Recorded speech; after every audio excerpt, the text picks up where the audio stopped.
Good morning, everyone, and welcome back to the I Get Lockdown podcast. This is episode 3, and yeah, it's been good so far. We appreciate everyone's responses and comments for the last couple of episodes, and we're really glad we get to interact with our guests a lot more, and our clients and our fans and our Instagram followers, which has been really great. I've got an extremely special guest here today. I don't think this person needs introduction, but I think everyone knows him quite well. This is Lenny from Conca D'oro. Hey, Lenny. Hey, how you going, Dom? How are you? Good. What's happening? Lenny, I'm sure everyone knows who you are, but can you explain who you are exactly? Okay, look, I've been working with the company for over 30 years, of course, starting at Conca D'oro and working closely with Montage as well. Look, I have a passion, of course, for weddings.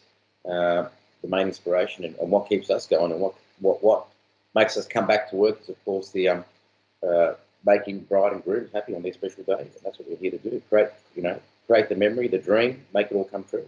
He's the best, guys. And Lenny, how long have you been with the company for, with Navarra Venues? Yeah, 30 years. 30 years. God, yeah. I'm 32, Lenny. So when I was 2 years old, you were like serving plates and stuff or whatever. God. You could say that, yeah. I was like throwing plates. Poor mum. Anyway. Well, good. You don't look a day over like, oh, Shannon, let's not talk about your age, Lenny. We'll get in trouble. Your wife will get me in trouble. No, we're good. Okay, so we've got a few viewer questions we want to talk about today. I think there's a lot of speculation about vaccinations and non-vaccinations, and like with events that we obviously host for the last couple of years. I've been working with Lenny and myself for about 8 years now, almost reaching 9, and it's been awesome. But yeah, Len, I think the biggest question our viewers want to know is vaccinations. What do you reckon? Vaccination going to a wedding or an event or whatever it is? Yeah. Look, it's not something that I think should be made mandatory by ourselves being venues. It's something that should be coming from the government, whether it is the case. Look, number one, how can this be policed? How can we control it? Yeah. But at the end of the day, I don't believe it should be up to the venue to say to brides and grooms or all guests, you have to be vaccinated before you enter. Look, it's something that should be coming from the government. Yeah, no, I think so as well. I think every second call we're getting, Lenny, is basically, we're not vaccinated or we are vaccinated. Do I have to tell my guests to be vaccinated? And it's a really hard conversation to have with your guests and with your family members. And you end up becoming this like police option, like, we want to do the right thing. And I guess everyone wants to do the right thing, but I don't think on our side of things will be policing that in terms of, I don't think we're just going to follow what the government guidelines say. And if that's the way, that's the way, and we'll follow that. But we're not our own government to make our own rules. I don't think it's very fair. And a very big clientele, Europeans, that beneath myself, you're Italian, Lenny, and we've got big families. And, I think the best thing to do is do the right thing. And I think try and do the best to take care of everyone's health. And I think that's probably the best way I would say. But yeah, I don't think we're going to make our own rules. For my personal opinion, I don't think I could say that, but yeah, Right. But yeah, just to answer everyone's question, I think that's probably a very big question that we get a lot these days. Yeah. There's a lot of guests that keep going, Lenny. Sorry, keep going. I guess that don't want to get vaccinated or have a different opinion about what's been enforced upon them. So it's not really up to us to argue or to be the judge or the jury to say you have to or you don't. It's very controversial, I think. It is. And look, honestly, we just want to get back to work. I think what we're good at is working, doing our functions. Like we miss it so much, and we felt the hardness of it last year when we couldn't do it. And now this year we're like ready to rock and roll, and we did round 2. So we don't want to go back there and say yes or no. It's a bit silly. We just want to have a good time. But I do think check-ins and all that as well as planned. But we did that last year, and that worked really well. But yeah, I think let's just get back to enjoying ourselves. It's probably the best way. Definitely. Cool.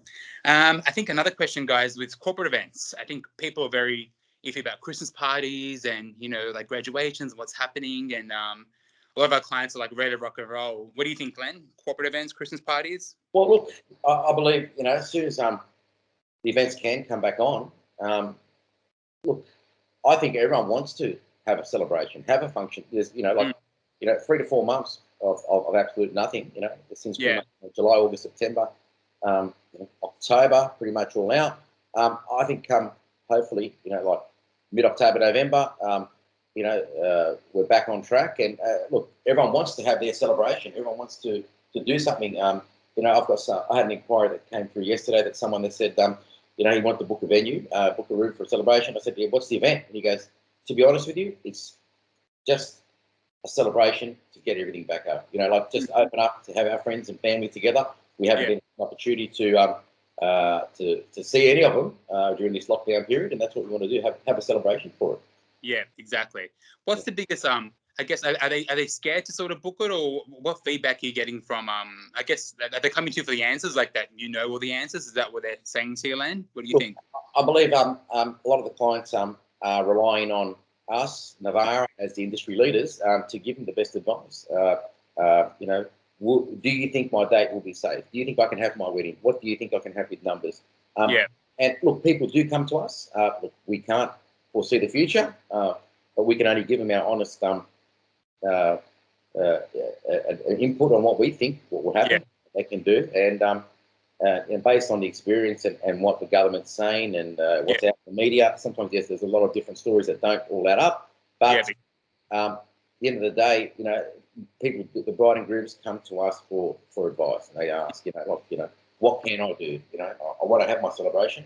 And that's what because we've got venues that are quite large in capacity sizes, and we tick a lot of, like last year, everyone with their restrictions, it was quite easy for us because we've got such big spaces and we've got separate kitchens, separate hygiene areas and all that, so we're pretty lucky to sort of run events, and you didn't even feel there was a difference, which is really good, and we're hoping to do the same thing as well this year. So that'd be really good. Awesome. I agree. Once things are back on, look, if this so-called 80% double jab is what they're anticipating, we'll reach at in October, then realistically restrictions shouldn't be really imposed to the same level where they were last year, where I think there'll be a lot more freedom that should be opened up, basically being that everyone's vaccinated, I agree. All of the guests are vaccinated. The government should be able to say, look, less restrictions, higher capacity, 50 people. I don't think adds up in terms of an event. 50. God help us! Like even just putting numbers together, we're like, how do we order? It's so hard. For a small number like this, I believe it would cost more by the time you work out staffing in terms of open up an event space, an event room with just the labour involved to have it, ready to go. It adds up quite dramatically when at least being more fair with the higher numbers, people are a little bit more conscious. Yeah, exactly. The government's worried about people going to hug and kiss and this and that, but I think that people are more conscious on what they would do rather than hugging and kissing and people are doing the elbow or the fist bumps as hellos. People are a bit more. Yeah, no, I agree. I find it very weird that it'll be 50 people at a wedding, but then you can go to a pub and have a very big pub like our buildings and have like over 100 people plus, and just because it's a forced community rule, and they all come from different families, different mingling, etc. So I don't know. We're trying to make sense of it as well on our end. I know they're probably doing the best they can and doing their job, and like we're all for that as well. Like God, doing our job is always, and we're having different conversations with our couples all the time. But I think the goal is basically just let us sort of run the events as we have previously with no outbreaks. It's been wonderful, and do what we do best, best way. And well, I agree with you with that, with the pubs and clubs opening up to to the higher limits, like 4 square metre rule. Well, we should have the same rule on our venue. We do have the largest venues in Sydney. We can cater for over 1,000 guests. The space is there. So and look, people that go to an event are sitting down, having their dinner, enjoying. Yes, people will get up and dance, but then again, if someone's going to get up and dance at a wedding, it's going to be a husband and a wife or a boyfriend and a girlfriend. So they're not really mixing with every other person that's in that event space or event room in terms of that. It's a bit odd, but we'll get there. Okay, guys, we're back again. Now we're going to go to the audience for some questions. I think our audience has a lot of questions, of course. But Lenny, we got a question from one of our Facebook members, and they're asking, weekday weddings, what's your say? I think these guys have had quite a bit of problems with their suppliers in terms of getting dates together, photographers, churches, ceremony spaces. So they're just all, they want to have a summer wedding, but what do you reckon they should do? Look, to be honest with you, I have noticed great influx of inquiries that are for weekday weddings. Whether it be a Wednesday or a Thursday or a Monday or even, like there's really, at the end of the day, number one, it will assist with organising the suppliers they want, the people that they want to have as their photographer, their video, or even the church getting booked out, or the cars, whatever it might be. There is more availability. But I've noticed, and I've heard this from quite a few couples, that what they'll say is, at the end of the day, and I agree with this totally, every day is pretty much the same as it's going. There's no, oh, geez, this is the weekend now. I think with people that now are used to working from home, or a little bit more flexibility in their job roles, where it's easy enough. For example, if I had a wedding and I had to go on Wednesday, I could pretty much organise my schedule to not be working that day. Yeah. So, the typical, what we would have experienced a couple of years ago, where people say, oh, no, I can't have a function during the week because people are working. They won't go to the church or the ceremony, or they'll turn up late and this and that, where the difference is now I think people have just relaxed. The environment has changed, where there's no divide between a weekend and a weekday. People are pretty much, I think, a little bit more freed up with their work sort of aspects, and they can sort of work from home, work at their pace. Obviously, look, productivity is the most important thing in the business, where all the employees need to sort of do their work. But I think that the bigger companies are seeing that people do work productively at their own pace. And look, should they need a day off, for a celebration or an event, it's not going to pretty much compromise their end product in terms of their workflow. Yeah, I agree. I think especially a lot of my clients, and I think same with yours, Lenny, as well, and some of our colleagues, that period between Christmas and like after New Year's, when everyone's sort of on holidays, it's such a great time because everyone's off. Like there's you're sort of, you can't really. Hopefully, we can travel somewhere in the next couple of months. If you are sort of staying in Sydney, I guess you've got the opportunity to sort of have a break and go to a wedding and make it a 3-day thing, like have a wedding, after, like make the most out of it. And that period of time where maybe like the 26th of December to like the 10th of January is perfect because summer, it's great. Well, like what I was saying, Dom, that period of time, I think that's going to be pretty much the thing that people will experience come, not only January, but not only November or February. It's going to be something that people can say, well, this is my work. I can allow for those 3 days off, or 2 days off, or 1 day off for that celebration. It's funny how less stressful that week is, but a November date where everyone wants a November day, it's a thing in the Navarra group with October, November. It's just a popular date. It's the craziest time of the year. God, like it's planning for Christmas, wrapping up work. It's nuts. But I think it's a big eye opener for the wedding industry to see what works and what doesn't work. But a lot of things do work. You just got to put your soul into it and match up with your dates. Definitely. But I've noticed that influx of weekday the weddings with the dance, and it's not just couples that have had to postpone their wedding due to COVID. There are genuine like people that are just this is their starting off. It's their initial inquiry, and they're after that weekday period basically. So they're the smart ones, believe me. If they want all the suppliers to be there and tick tick tick everything, and also get a good deal as well. Weekday, can't go wrong. It's perfect. Yep. Last question, Lenny. This is probably a question for you because you are married yourself.